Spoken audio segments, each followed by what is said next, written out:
চলতি মাসে রাশিয়ার প্রেসিডেন্ট হিসেবে পঞ্চমবারের মতো দায়িত্ব নিয়েছেন ভ্লাদিমির পুতিন।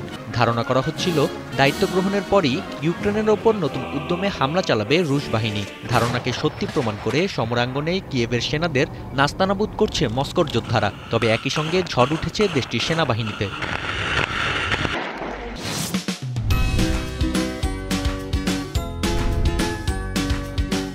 এক মাসের মধ্যে আটক করা হয়েছে রাশিয়ার 4 শীর্ষ সামরিক কর্মকর্তাকে। সবার বিরুদ্ধে অভিযোগ আনা হয়েছে দুর্নীতির। প্রতিরক্ষা মন্ত্রীর দায়িত্ব থেকে সরিয়ে নেওয়া হয়েছে প্রভাবশালী সের্গেই শোইগুকে। হুট করে কেন সামরিক বাহিনীর ওপর চড়লেন পুতিন, তার বিশ্লেষণ প্রকাশ করা হয়েছে মার্কিন সংবাদ মাধ্যম এপিতে।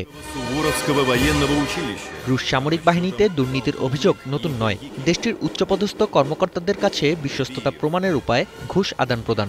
একইভাবে বাহিনীতে নিয়ন্ত্রণের মাধ্যমও এটি, অর্থাৎ পুরস্কার ও শাস্তি উভয় ক্ষেত্রেই ভূমিকা রয়েছে ঘুষের। নিরাপত্তা বিশ্লেষক মার্ক গ্যালোট্টির মতে, রুশ প্রেসিডেন্ট চান সামরিক বাহিনীতে সবারই কেলেঙ্কারি থাকুক, যাতে প্রয়োজন মাফিক নির্দিষ্ট ব্যক্তিকে ব্যবহার করা যায়।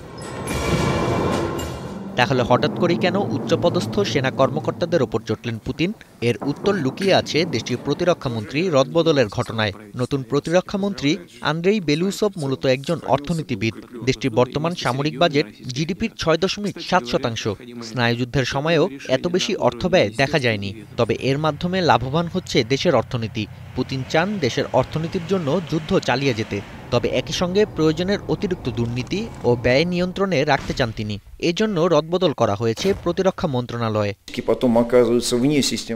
নিরাপত্তা বিশ্লেষক স্যাম গ্রিনির দাবি, রুশ প্রেসিডেন্টের কাছে বিশ্বস্ততা প্রমাণের জন্য আরও কেলেঙ্কারি ফাঁস করবেন নতুন প্রতিরক্ষামন্ত্রী। তবে রাশিয়ার সামরিক বাহিনীতে বিষয়টি যাতে নেতিবাচক প্রভাব না ফেলে সেটি পর্যালোচনা করেই চালানো হবে অভিযান।